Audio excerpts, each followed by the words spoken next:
नमस्कार विद्यार्थियों। भारतीय राजनीतिक चिंतन के अंतर्गत आज हम गोपाल कृष्ण गोखले के बारे में अध्ययन करेंगे। गोपाल कृष्ण गोखले एक उदारवादी राजनीतिक चिंतक माने जाते हैं।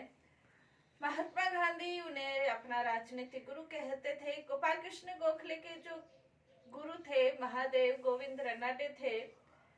गोपाल कृष्ण गोखले के बारे में ये कहा जाता है कि रनाडे को जैसा शिष्य गोपाल कृष्ण गोखले के रूप में मिला, वैसा शिष्य किसी और को नहीं मिल सकता है। कहने का तात्पर्य यह है कि गोपाल कृष्ण गोखले उदारवादी चिंतन में, उदारवादी मूल्यों में अपनी महत्वपूर्ण आस्था रखते थे। भारतीय स्वतंत्रता संग्राम के अंतर्गत उनका जो योगदान है वो बौद्धिक जागरण की दृष्टि से उनका महत्वपूर्ण योगदान है। भारतीय स्वतंत्रता संग्राम की जो त्रिवेणी है, उदारवादी, उग्रवादी और क्रांतिकारी, उसके अंतर्गत गोपाल कृष्ण गोखले उदारवादी चिंतकों में अपना महत्वपूर्ण स्थान रखते हैं। गोपाल कृष्ण गोखले के जो राजनीतिक विचार है उसके बारे में यदि हम अध्ययन करें तो महात्मा गांधी ने गोपाल कृष्ण गोखले के बारे में ये कहा है कि गोखले की हर बात और शब्द में उनकी कोमल भावना, सत्यपरायणता और स्वदेशी अभिमान, स्वदेश का अभिमान झलकता है। गोपाल कृष्ण गोखले के राजनीतिक विचारक के अंतर्गत आज हम उनका अध्ययन करेंगे। राजनीतिक चिंतन उनका क्या रहा है। जैसे गोपाल कृष्ण गोखले को उदारवादी कहा गया है तो उदारवादी मूल्यों से संबंधित ही उनका राजनीतिक चिंतन देखने को मिलता है। पहला, राजनीतिक चिंतन के अंतर्गत उदारवादी मूल्यों के वो समर्थक थे। उदारवादी मूल्यों का तात्पर्य यह है कि वो स्वतंत्रता, समानता, विधि का शासन, विकेंद्रीकरण, इनके लोकतांत्रिक भावना, इनमें अपनी महत्वपूर्ण आस्था रखते थे। और वो ये चाहते थे कि इंग्लैंड जो ब्रिटिश शासन है वो भारत के अंतर्गत भी अपना जो शासन स्थापित करता है वो इन्हीं मूल्यों के अंतर्गत अपना शासन प्रतिस्थापित करे। साथ ही साथ वो ये चाहते थे कि जो भारतीय लोग हैं वो भी इन उदारवादी मूल्य, स्वतंत्रता, समानता, लोकतंत्र में आस्था, विधि का शासन, लोकतांत्रिक मूल्यों के अनुसार शासन व्यवस्था, इनके अंतर्गत शासन करे, इनके मूल्यों को समझे। और उदारवादी मूल्यों के अनुसार जब भारत को कभी आत्मनिर्णय का अधिकार प्राप्त हो तो वास्तविक रूप में उस आत्मनिर्णय यानी कि स्वशासन का अधिकार प्राप्त हो तो वास्तविक रूप में शासन स्थापित हो सके।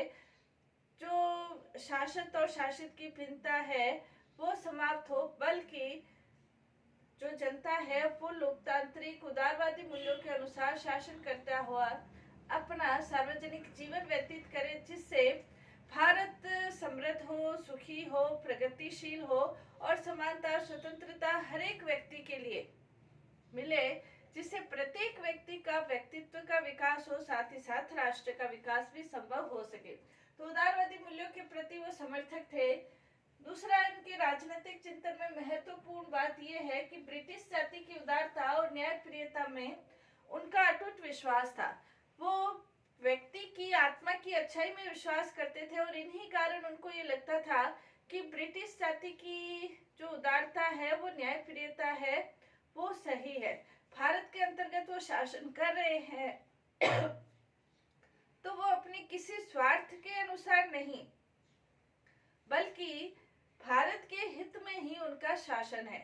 वो अनेक अंग्रेजी अधिकारियों से उनका संपर्क था, अंग्रेजों से उनका संपर्क था और उनके संपर्क होने के कारण वो अंग्रेजों की जो उदारवादिता है, न्यायप्रियता है, उनमें उनका विश्वास था। वो इस बात को सोच भी नहीं सकते थे कि अंग्रेज भारत में किसी भी प्रकार का कोई साम्राज्यवादी रवैया अपनाएंगे या भारत के लिए कोई गलत नीति का निर्धारण करेंगे। हालांकि उदारवादी नेता फिरोज शाह मेहता की अंग्रेजों की न्यायप्रियता में विश्वास डगमगाने लगा था, तब भी गोपाल कृष्ण गोखले का विश्वास उनमें दृढ़ था और उन्होंने एक बार भाषण में ये भी कहा था कि आवश्यकता इस बात की है कि हमें इस बात को महसूस करवाया जाना चाहिए कि हमारी जो सरकार है वो भले ही विदेशी है, लेकिन वो भारत के हितों के समक्ष अन्य सभी हितों को वो नगण्य समझती है और भारतीय हितों को ही वो प्राथमिकता देती है। यानी कि भले ही सरकार विदेशी है लेकिन उसकी जो भावना है वो राष्ट्रीय है। तो अंग्रेजों की न्यायप्रियता और उनकी उदारता में विश्वास था। नेक्स्ट, भारत और ब्रिटिश सहयोग का उन्होंने प्रतिपादन किया था। गोपाल कृष्ण गोखले अंग्रेजी सरकार को भारत के लिए ईश्वर का वरदान मानते थे और वो ये सोचते थे कि ईश्वर की कोई एक शुभ इच्छा है और उसी के कारण अंग्रेज जो है वो भारत में शासन कर रहे थे। उसका उन्होंने लाभ भी गिनवाए थे। उन्होंने ये कहा था कि अंग्रेजों के आने के बाद भारत में शांति और सुव्यवस्था की स्थापना हुई है। साथ ही उन्होंने कहा कि अंग्रेजों ने जो लोकतांत्रिक मूल्य, उदारवादी मूल्य भारत को प्रदान किए हैं, अंग्रेजी भाषा के बारे में ज्ञान प्राप्त किया है, ज्ञान दिया है। अंग्रेजी भाषा का ज्ञान प्राप्त कर भारतीय लोकतंत्र, स्वतंत्रता, समानता इन आदर्शवादी मूल्यों के संपर्क में आए हैं।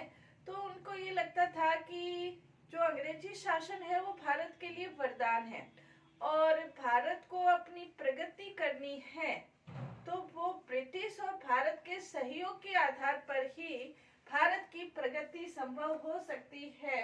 और इसीलिए उन्होंने ये कहा था, अच्छे या बुरे के लिए हमारा जो भविष्य है, हमारी जो आकांक्षाएं हैं वो इंग्लैंड के साथ जुड़ गई है। उनको ये लगता था कि भारत की आर्थिक प्रगति, वैज्ञानिक प्रगति, बौद्धिक विकास तभी संभव है जब हम भारत और इंग्लैंड का सहयोग बना रहेगा, क्योंकि गोपाल कृष्ण गोखले को ये लगता था कि इंग्लैंड भारत के लिए एक लाभ प्रदान करने वाली शासन व्यवस्था के रूप में स्थापित है। इसलिए वो ये चाहते थे कि भारत और इंग्लैंड का सहयोग हमेशा बना रहे, क्योंकि उनको ये लगता था कि हमारा जो भविष्य है, यदि हम इंग्लैंड के साथ सहयोग करते रहेंगे तो भारत जहां आर्थिक रूप से समृद्ध बनेगा, बौद्धिक रूप से समृद्ध बनेगा और सामाजिक रूप से भी जो भारतीयों में जो विभिन्न प्रकार की कुरीतियां स्थापित है वो भी बौद्धिक विकास होने के कारण उनके ऊपर भी नियंत्रण स्थापित किया जा सकता है। तो उनको भारत और ब्रिटिश सहयोग का उन्होंने प्रतिपादन किया था। नेक्स्ट, इसके अंतर्गत ब्रिटिश शासकों की जो साम्राज्यवादी रवैया है उसकी उन्होंने निर्भीक आलोचना की थी। हालांकि गोपाल कृष्ण गोखले अंग्रेजों की न्यायप्रियता में विश्वास करते थे, उनकी उदारता में विश्वास करते थे, लेकिन फिर भी उनकी जो साम्राज्यवादी रवैयों की जो उनकी नीतियां थी उसकी उन्होंने निर्भीक आलोचना की। नौकरशाही की, नौकरशाही के अधिकारियों की, उच्च अधिकारियों की जो भारत के प्रति असमानता का भाव रखते थे, भेदभाव का भाव रखते थे, उसकी उन्होंने आलोचना की। उन्होंने ये कहा, जैसे लॉर्ड कर्जन की बंगाल विभाजन की नीति है, इसकी उन्होंने आलोचना की। जो अन्य साम्राज्यवादी नीतियां थी उसकी उन्होंने आलोचना की। उन्होंने कहा कि दो तरह का साम्राज्य होता है, एक श्रेष्ठ साम्राज्य, एक निकृष्ट साम्राज्य। श्रेष्ठ साम्राज्यवाद के अंतर्गत जो शासक है वो अपने शासित देश के हित में शासन करता है। निकृष्ट साम्राज्यवाद सिर्फ अपने स्वार्थों की पूर्ति के लिए शासन करता है। तो उन्होंने ये कहा कि ब्रिटिश सरकार यदि ये चाहती है कि भारतीयों की भक्ति भावना उनके साथ हमेशा जुड़ी रहे तो उन्हें श्रेष्ठ साम्राज्यवादी तरीका अपनाया जाना चाहिए। हमारे भारत में भारतीयों की स्थिति वैसी होनी चाहिए जो अन्य देशों में अन्य लोगों की उनके देश के अंतर्गत हो। तो उन्होंने निर्भीक जो भी साम्राज्यवादी जो स्थिति थी, उन्होंने ये कहा कि यदि ब्रिटिश सरकार की नीति इस प्रकार से रहती है कि वो प्रशासनिक सेवा में भारतीयों को दूर रखती है, भारतीयों के साथ असमानता का व्यवहार करती है, भारत के अंतर्गत जो कठिनाइयां जैसे प्लेग है, अकाल की स्थिति बनी थी, उसमें ठीक प्रकार से कार्य उन्होंने नहीं किया था। तो यदि कठिनाइयों में वो भारत की सहायता नहीं करती है तो भारतीयों की भक्ति भावना उनसे दूर हो जाएगी।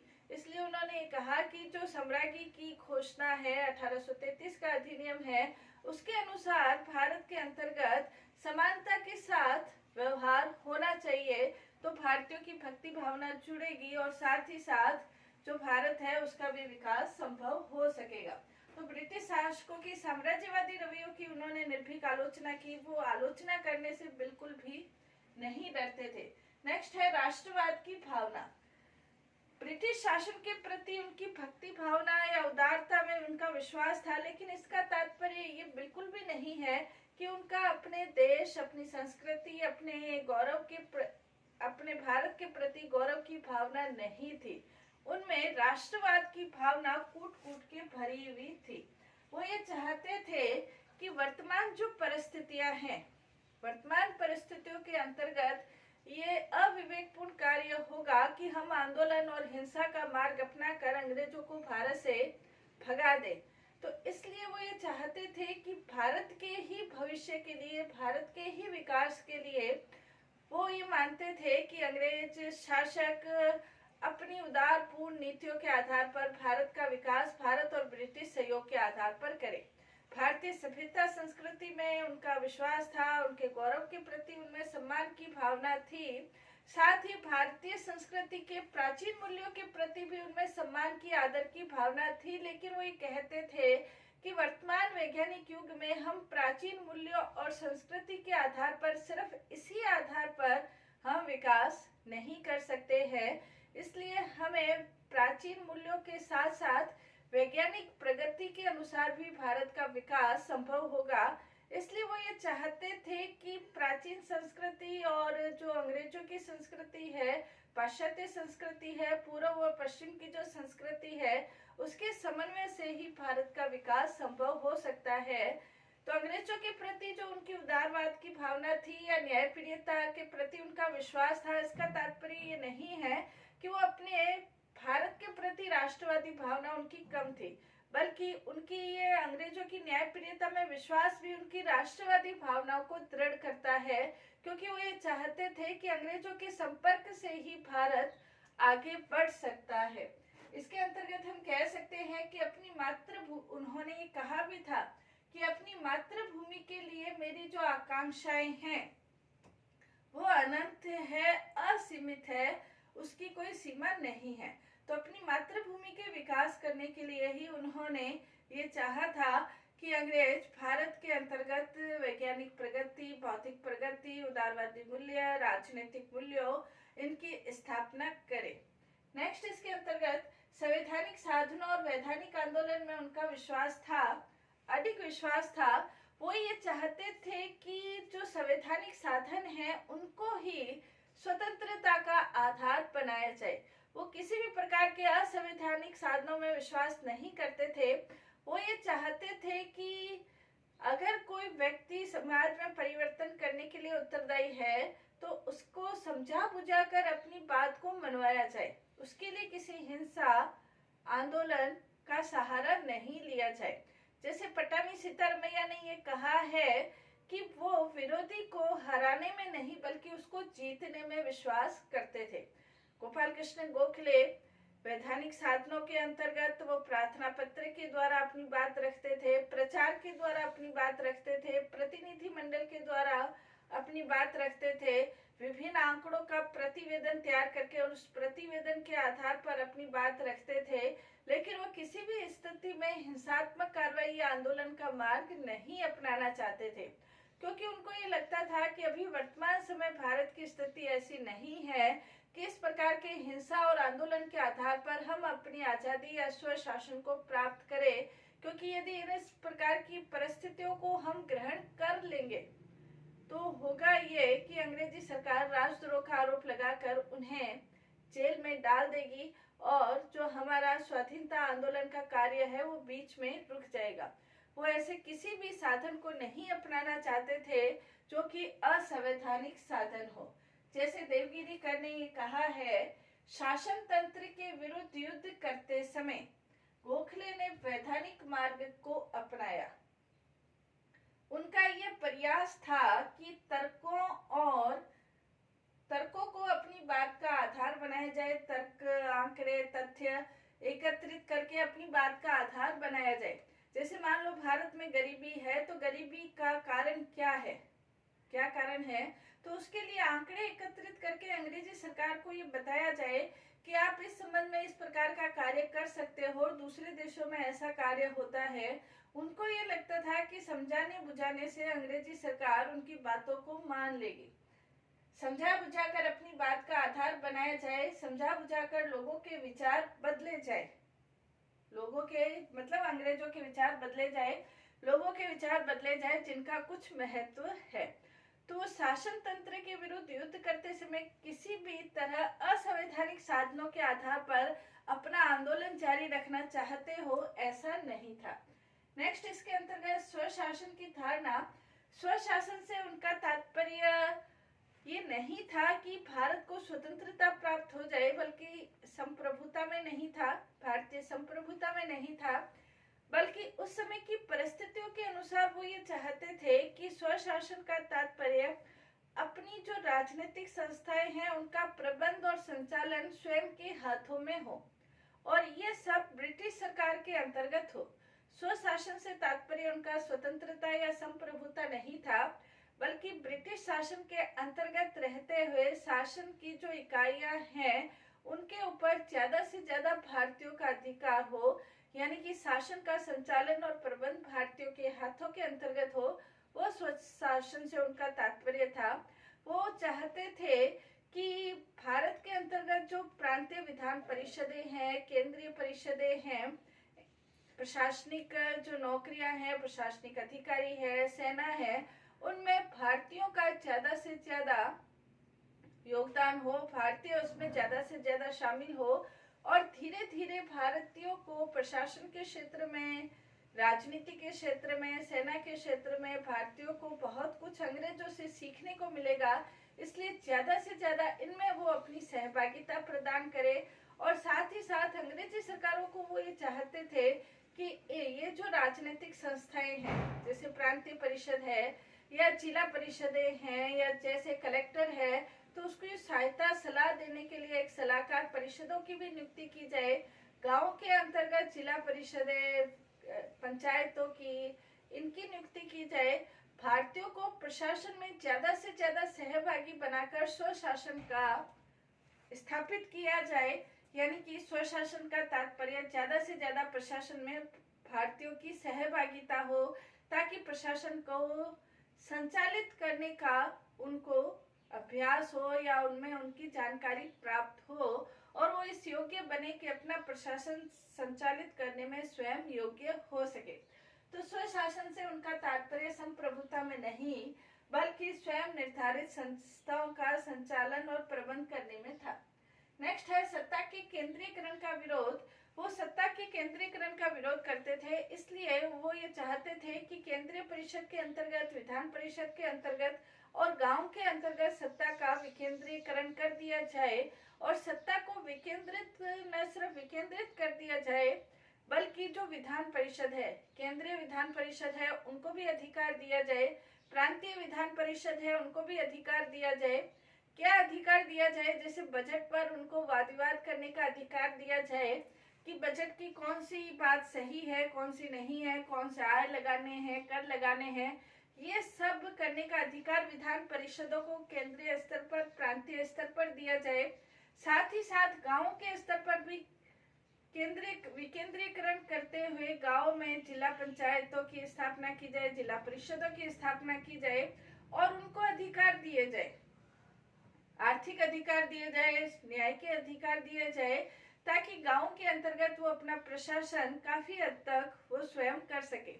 इसलिए वो केंद्रीकरण के विरोधी थे। वो ये चाहते थे कि भारत में वास्तविक लोकतंत्र की स्थापना हो। लोकतंत्र की स्थापना तभी हो सकती है जब प्रशासन में शक्तियों का विकेंद्रीकरण किया जाए और जो सत्ता है वो गांव के स्तर तक पहुंचे। इसलिए उन्होंने कहा कि स्वशासन, सत्ता का केंद्रीकरण का उन्होंने विरोध किया। नेक्स्ट, उनकी सांप्रदायिक एकता में विश्वास था। उनका सांप्रदायिक एकता में भी विश्वास था। वो ये चाहते थे कि भारत का भविष्य किसी एक समुदाय के विकास पर निर्भर नहीं है, बल्कि भारत का भविष्य भारत में निवास करने वाले सभी समुदाय, सभी धर्मों पर निर्धारित है। भारत में हिंदू, मुस्लिम, सिख, ईसाई, पारसी सभी निवास करते हैं। तो भारत के अंतर्गत रहने वाले सभी लोग आपस में भाईचारे से मिलकर एकता के साथ रहेंगे, तभी भारत का विकास हो सकेगा। इसलिए उन्होंने कहा कि देश का भविष्य हिंदुओं और मुसलमानों के सौहार्दपूर्ण सहयोग पर निर्भर करता है।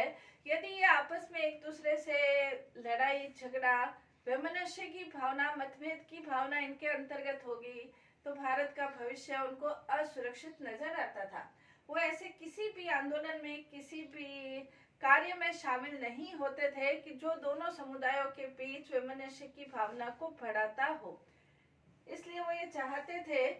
अलीगढ़ मुस्लिम यूनिवर्सिटी के अंतर्गत जब छात्रों ने उनको आमंत्रित किया तो उन्होंने छात्रों के जो उत्साहपूर्ण वातावरण था, जो उनका स्वागत किया गया था उत्साहपूर्ण वातावरण के अंतर्गत, तो उन्होंने अपना भाषण देते हुए कहा कि अब मैं इस बात के लिए आश्वस्त हूँ, आप लोगों का इतना उत्साहपूर्ण स्वागत देखकर मैं इस बात के लिए आश्वस्त हूँ कि भविष्य का भारत हिंदू और मुसलमानों के आपसी सहयोग सामंजस्य पर होगा। नेक्स्ट, इसके अंतर्गत स्वदेशी का उन्होंने समर्थन किया था, लेकिन बहिष्कार के प्रति उनकी आशंका थी। स्वदेशी चीजों के समर्थन का तो वो समर्थन करते थे कि स्वदेशी का हमें प्रयोग करना चाहिए, और इसके लिए उन्होंने एक 4 सूत्री कार्यक्रम भी निर्धारित किया था। इस कार्यक्रम के अंतर्गत उन्होंने ये कहा था कि अधिक से अधिक लोग स्वदेशी का प्रयोग करें, इसके बारे में जागृति फैलाई जाए। जो उद्योगपति है वो भारतीय उद्योगों के अंतर्गत उनके विकास में पैसा लगाए, उनके लिए व्यवस्था करे। उद्योगों के विकास के लिए तकनीकी और वैज्ञानिक शिक्षा का प्रचार प्रसार किया जाए, इसके लिए भी व्यवस्था की जाए, और स्वदेशी के संबंध में प्रचार किया जाए। ये 4 सूत्री कार्यक्रम उन्होंने पेश किया था। लेकिन बहिष्कार के प्रति वो आशंकित थे। वो ये नहीं चाहते थे कि जब तक उद्योग, स्वदेशी के उद्योगों का जाल भारत में नहीं बिछ जाता, तब तक बहिष्कार, विदेशी चीजों का बहिष्कार नहीं करना चाहिए। इसीलिए देवगिरी कर ये कहते हैं कि स्वदेशी के समर्थक होते हुए भी गोखले बहिष्कार के शस्त्र की अनुमति नहीं दी थी। नेक्स्ट है राजनीति का आध्यात्मिकरण। गोपाल कृष्ण गोखले ये चाहते थे कि राजनीति के अंतर्गत नैतिकता और आध्यात्मिक मूल्यों का समावेश होना चाहिए। जो शासक है वो भी नैतिक मूल्यों के अनुसार अपना शासन करे, और जो प्रजा है वो भी अपने नैतिक मूल्यों के अनुसार शासन करे। भले ही संप्रभुता प्राप्त हो जाए, भले ही स्वतंत्र हो जाए, कोई भी देश वास्तविक रूप में अपनी स्वतंत्रता का उपभोग तभी कर सकता है जब वहां पर नैतिक मूल्यों की पराकाष्ठा हो। वरना स्वतंत्रता प्राप्त होने के बाद भी यदि समाज में, राजनीति में, आर्थिक क्षेत्र में अनैतिकता, भ्रष्टाचार, रिश्वतखोरी, इस प्रकार का यदि वातावरण रहता है तो स्वतंत्रता प्राप्त होना भी स्वतंत्रता प्राप्त नहीं होना होगा। इसलिए वो ये चाहते थे कि राजनीति के अंतर्गत आध्यात्मिक मूल्यों का समावेश किया जाए, और इसीलिए उन्होंने ये कहा था कि हमारा साध्य ही श्रेष्ठ नहीं हो, बल्कि उस साध्य को प्राप्त करने के जो साधन है वो भी हमारा श्रेष्ठ होना चाहिए। अगर साधन हमारे श्रेष्ठ नहीं है तो उससे श्रेष्ठ साध्य की प्राप्ति नहीं की जा सकती है। नेक्स्ट, इसके अंतर्गत व्यक्ति के अधिकारों और स्वतंत्रता का उन्होंने समर्थन किया। वो ये चाहते थे कि व्यक्ति को विचार अभिव्यक्ति की स्वतंत्रता प्राप्त हो, स्वतंत्रता का वातावरण मिले, और उसी स्वतंत्रता के वातावरण में व्यक्ति अपने व्यक्तित्व का विकास कर सकता है। नेक्स्ट, राजनीति के आध्यात्मिकरण के लिए, भारत की सेवा करने के लिए, भारत के पुनर्निर्माण के लिए गोपाल कृष्ण गोखले ने भारत सेवक समाज, इंडियन सर्वेंट सोसाइटी की स्थापना की थी। 12 जून 1905 के अंतर्गत स्थापना की थी। इसका सदस्य बनने के लिए 7 शपथ लेनी पड़ती थी। ये 7 शपथ सारांश रूप में यही थी कि मैं अपना जीवन देश सेवा के लिए समर्पित करता हूँ, और उसके बदले में मैं किसी भी प्रकार की कोई भी लाभ की आकांक्षा नहीं करता हूँ। और जो इस प्रकार की शपथ लेता था वो उसका सदस्य बन सकता था। गोपाल कृष्ण गोखले ये चाहते थे कि भारत सेवक समाज की स्थापना से ऐसे नवयुवकों की फौज तैयार की जाए जो भारत के पुनर्निर्माण में अपना जीवन लगा दे और भारत का वास्तव में विकास हो। तो ये गोपाल कृष्ण गोखले के राजनीतिक विचार थे। धन्यवाद।